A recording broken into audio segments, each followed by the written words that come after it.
ده ما خوب شباهت به بیابان دارد، کرکس و گرگتر از گرگ فراوان دارد.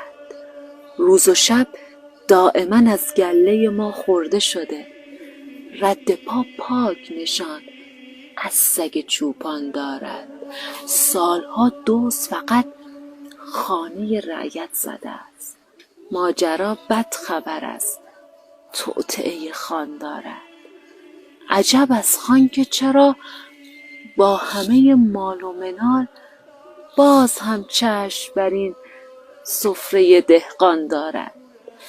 دزد ده را همگی خوب شناسیم، ولی بردن آن به زبان جرم و تاوان دارد.